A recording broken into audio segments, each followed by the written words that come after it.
Bienvenidos y bienvenidas. Hoy vamos a trabajar poder social. Hablamos de poder cuando hablamos de la capacidad directa o indirecta de materializar la voluntad, de hacer que las cosas pasen y de crear situaciones para que las cosas pasen. Cuando hablamos que la capacidad es directa, lo hacemos nosotros mismos. Y cuando hablamos de la capacidad indirecta, lo hacemos a través de instituciones, de otras personas y de agrupaciones en las cuales estamos o las cuales obedecen y responden a nuestros mandatos. El poder está ligado, entre otras cosas, a la jerarquía social. La jerarquía, como un tipo de relación estructurante, va a estar basado en las posiciones en las cuales nos encontramos dentro del campus social y dentro del escenario concreto en el que nos estamos movilizando. A este respecto, nosotros tendremos una postura, una posición de jerarquía distinta para diferentes campos. Es decir, en nuestras familias, como agrupación social, como grupo de personas, en nuestro trabajo, en la universidad, en los grupos de amigos, vamos a tener una posición de jerarquía. Y esta posición de jerarquía va a estar íntimamente relacionada a dos elementos. El primero es la posición que ubicamos dentro del campo, es decir, cuál es nuestra ubicación. Y nuestra ubicación está basada en nuestra antigüedad, está basada en el reconocimiento de los otros y está basada en la ponderación que los demás nos dan a nosotros. Y por otro lado, en la capacidad que tenemos de contribuir y de materializar elementos, beneficios o de guiar las acciones de esa organización, de ese grupo o de ese espacio social en el que nos encontramos. Existen dos grandes tipos de jerarquías, las jerarquías lineales y las jerarquías situacionales. Las jerarquías lineales están basadas en estructuras formales de las organizaciones y requieren una doble relación de orden ascendente y descendente. Es decir, hay una relación sobre nuestros subordinados y subordinadas y hay una relación sobre nuestros jefes o jefas. Y en ese caso nosotros estaremos cumpliendo un doble condición. Por un lado, un sometimiento a la jefatura y por otro lado, la dominación de los subalternos. En el caso de los elementos circunstanciales, esto obedece más bien a las situaciones especiales en las que nos encontramos, es decir, momentos en los cuales de una u otra forma nos toca ejercer el liderazgo, pero ese liderazgo tiene una corta duración, tiene un breve momento y no está atada a una estructura formal como un empleo, una familia o una institución deportiva. El poder está basado en relaciones de fuerza, de obediencia y de sumisión. En este caso, hablaremos de relaciones de fuerza cuando tenemos la capacidad de imprimir determinada presión social, directa o indirectamente, sobre un grupo de personas y obligar a que éstas, de una u otra forma, realicen la tarea o las acciones que nosotros requerimos de ellas. Hablamos de fuerza cuando hablamos, por ejemplo, del Estado, hablamos de fuerza cuando hablamos de condiciones salariales, hablamos de fuerza cuando hablamos de condiciones morales, por ejemplo, es decir, los líderes de las iglesias, los líderes de las organizaciones, tienen la capacidad de excluir o retener determinados elementos. Cuando hablamos de obediencia, hablamos de esta interacción en la cual yo decido estar por debajo de una persona y obedecer, continuar y desarrollar las sugerencias y las peticiones que esta persona me hace.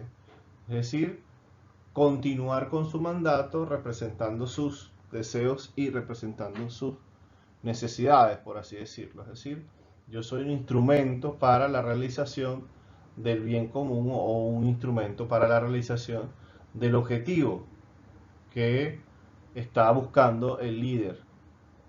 Y por otro lado, estamos hablando de las relaciones de sumisión, relaciones en las cuales la La persona decide simplemente estar por debajo y estar subalterna a otra. Es decir, decide estar en una estructura menor. Esto puede ser una decisión personal y ya veremos cómo funciona esto. También puede ser una decisión institucional o puede ser una relación simplemente de fuerza. Cuando hablamos de poder y relaciones de fuerza, estamos obligados a hablar de 4 conceptos fundamentales: la sumisión, la identificación, la interiorización y la oposición. Así que vamos a comenzar. Cuando hablamos de sumisión, hablamos de una condición en la cual nosotros nos sometemos de manera voluntaria o involuntaria a una determinada relación de poder.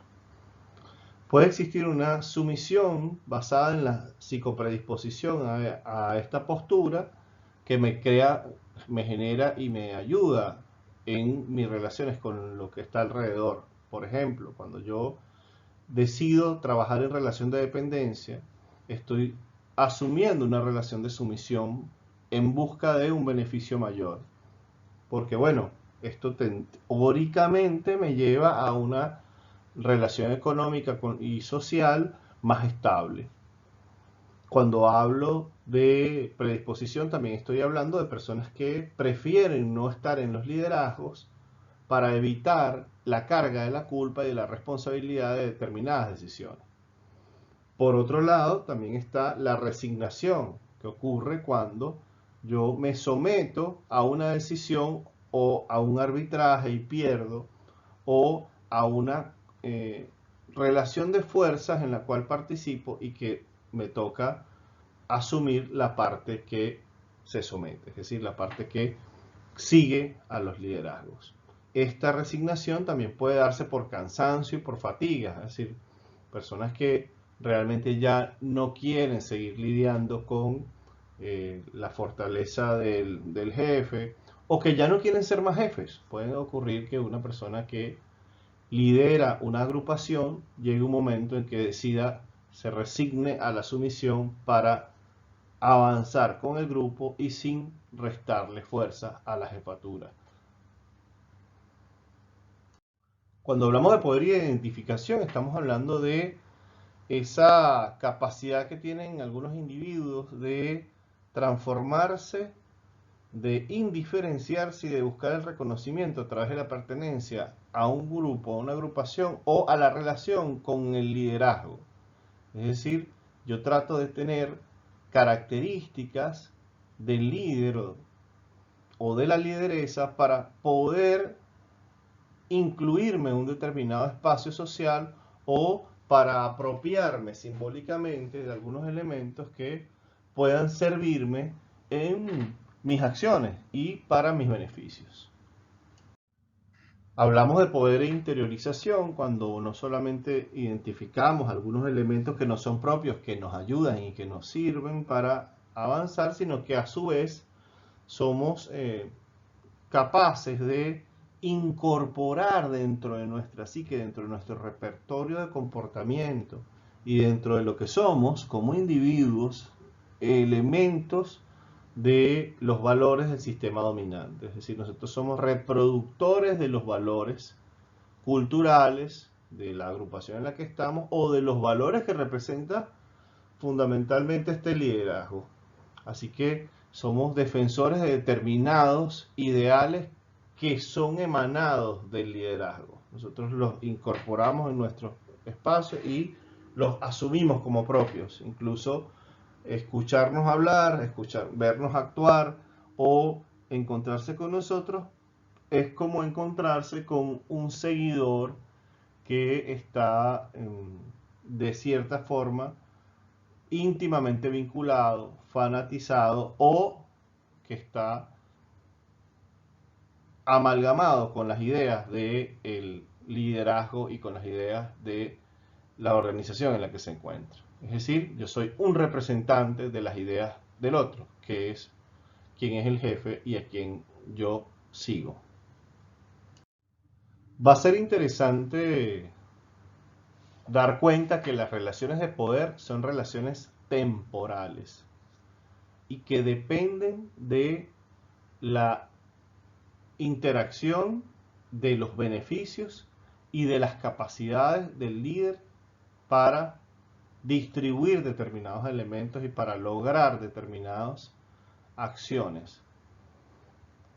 La oposición al poder es una respuesta racional de rechazo al abuso y a la incompetencia. Es decir, cuando la jefatura abusa, cuando la jefatura no respeta los límites, cuando la jefatura no cumple con su función de ser jefe o de liderar, yo genero oposición. Pero también cuando no hay capacidad, cuando ya la jefatura no tiene ese rol de poder distribuir beneficios o de llegar a feliz término con una acción o mejorar las ganancias en las relaciones ganar-ganar o en las relaciones ganar y distribuir. Es decir, cuando ya no hay competencia para lograr la tarea, para lograr el beneficio, pues también hay oposición. Así que nos quedamos con el abuso de poder, con el abuso de la fuerza y con la incompetencia como las dos grandes fuentes de la oposición en las relaciones de poder social. Ahora vamos a hablar de las categorías de poder. Y las categorías de poder están basadas en la teoría de John Franz Bernard Raven de 1959. Y hablamos de al menos 5 categorías. Hablamos de categorías de recompensa, categorías de poder de coacción, poder legítimo, de referencia y poder de competencia. Y todas estas están basadas en quien ostenta el poder y lo mantiene, es decir, quien tiene esta capacidad o quien está liderando determinada agrupación. Poder de recompensa es la capacidad de distribuir y proveer beneficios reales o simbólicos. Estamos hablando de si existe un reconocimiento del liderazgo, ese liderazgo es un liderazgo valorado como positivo y que además genera una carga simbólica importante, la sola capacidad de hacer que el líder o la lideresa me nombre, comente algo de mí, puede ser suficiente y puedo manejarlo como una recompensa válida. También estamos hablando de beneficios económicos, también estamos hablando de beneficios temporales, estamos hablando de permisos para ir y venir, estos premios de usted se va más temprano los viernes si usted logra determinada acción o determinado número de servicios, esta capacidad de proveer elementos como, bueno, y vienes al asado este domingo a mi casa, ya al participar del asado es en sí mismo un beneficio si usted se siente motivado o motivada por este liderazgo. Así que va a ser importante que el líder o la lideresa sean capaces de brindar recompensas, de dar y proveer beneficios de manera constante. Cuando los beneficios no se dan, ya sabemos, aparece la oposición. Otra característica importante de los liderazgos, y que puede hablar de liderazgo por coacción, es la capacidad de castigar, retirar beneficios o de imponer sanciones. Quienes son líderes pueden de una u otra forma administrar las cosas que dan, los beneficios. Por ejemplo, si te doy la mano y me retrato contigo en determinada campaña, puede que más adelante yo no vuelva a salir contigo y salga con tu opositor.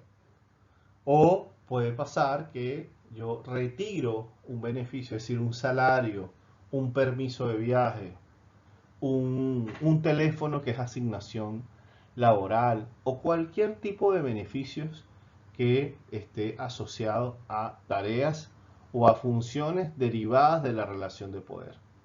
Ahora, esta capacidad de imponer sanciones es lo que llamamos poder de coacción y es una propiedad del líder. No solamente estamos hablando de la capacidad de dar beneficios, sino también de retirarlos.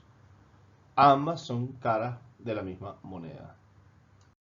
Hay un tipo de poder que está basado en la autoridad formal delegada y tiene que ver con las relaciones de estatus y de roles. Estamos hablando de relaciones de poder que están fundamentadas en las estructuras formales, por ejemplo, el profesor y los estudiantes, Por ejemplo, el padre, la madre y los hijos. Por ejemplo, el sacerdote o la sacerdotisa y el culto. Y así relaciones basadas fundamentalmente en el estatus reconocido por los que están allí y los roles que cumplen.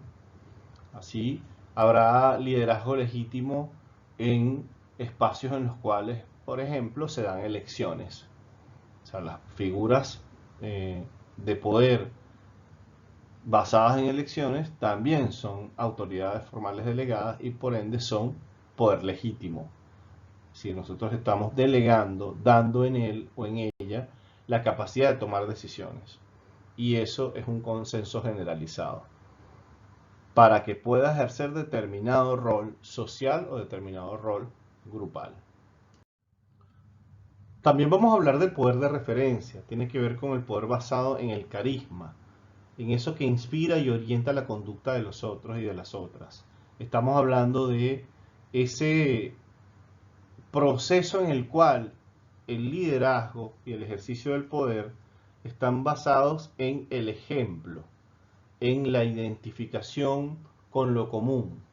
Aquí estaríamos hablando de los que somos iguales o esa necesidad de ser como los que son de determinada forma o de manejarse de determinada forma. Hoy día hablar de poder de referencia es hablar, por ejemplo, de los grandes movimientos de emprendimiento, es hablar de los movimientos de autoconstrucción personal, es hablar de influencers, por ejemplo.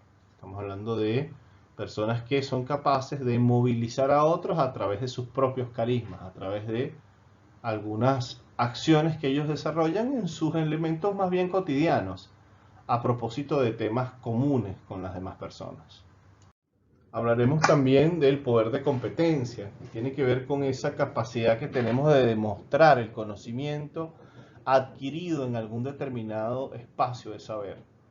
Estamos hablando de un poder que está limitado al área de supuestos saberes, es decir, está limitado al campo del espacio en el que nosotros nos manejamos. Por ejemplo, el poder que tiene el psicoterapeuta o la psicoterapeuta en el setting, o el poder que tenemos nosotros dentro de la estructura de un hospital cuando somos los psicólogos o las psicólogas de servicio, los jefes de servicio, cuando sabemos lo que estamos haciendo y cuando estamos ejerciendo nuestro rol, cuando estamos ejerciendo la función específica, lo que nosotros estamos manejando. Por ejemplo, el que conduce un auto está liderando de cierta forma y tiene el poder de moverse junto a otra persona a donde desee.